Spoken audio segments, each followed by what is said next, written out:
Pandemi virus corona jadi pemantik makin terkekangnya kebebasan pers di dunia.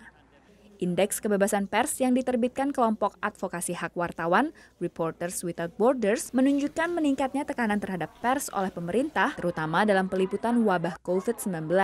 Misalnya di Tiongkok, Iran, dan Irak, yang menyensor liputan terkait pandemi. Atau bahkan media pemerintah di Korea Utara yang melaporkan tidak adanya kasus positif virus corona di negara tersebut.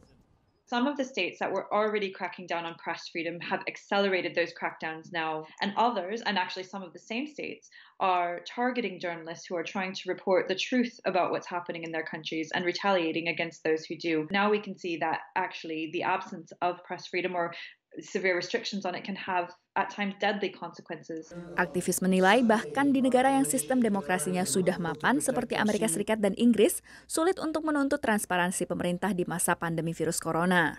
Sekjen PBB pun menuntut pemerintah untuk transparan dalam menghadapi krisis kesehatan global ini. More than ever, governments must be transparent, responsive, and accountable. Civic space and press freedom are critical. Selain menyensor, perluasan pengawasan informasi yang dilakukan pemerintah disinyalir akan berdampak negatif pada demokrasi dalam jangka panjang. Keamanan profesi wartawan masih terus menjadi sorotan utama. Reporters Without Borders melaporkan sedikitnya 49 wartawan di seluruh dunia terbunuh pada tahun 2019. Sekalipun angka wartawan yang terbunuh di daerah konflik menurun, namun semakin banyak wartawan yang tewas dengan dugaan pembunuhan di negara-negara yang dinilai aman seperti Irlandia Utara dan Malta. Indonesia menduduki posisi ke-119 dari 180 negara dalam Indeks Kebebasan Pers.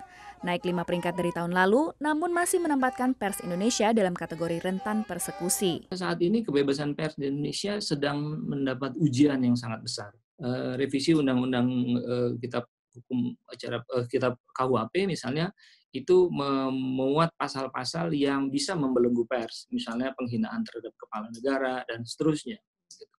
Omnibus Law yang saya katakan tadi itu bisa membalik arah kebebasan pers. Perkembangan dari media sosial juga bisa membuat arah kebebasan pers itu menjadi berputar atau berbalik. Pandemi virus corona juga mengubah praktik jurnalistik di Indonesia. Tidak semua pemerintah berhasil mengkonsolidasi data-data sehingga diperoleh satu informasi yang akurat. Nah, di sini kerja wartawan menurut saya menjadi double. Dia harus bekerja untuk melakukan verifikasi atas informasi-informasi yang muncul tadi, tapi pada saat yang sama dia juga berhadapan sama problem-problem di dalam dirinya sendiri soal keamanan, soal masa depan, dan seterusnya. Data Committee to Protect Journalists, organisasi advokasi wartawan, menunjukkan sedikitnya ada 10 wartawan Indonesia dalam kurun waktu 27 tahun yang dibunuh dengan motif yang terkonfirmasi.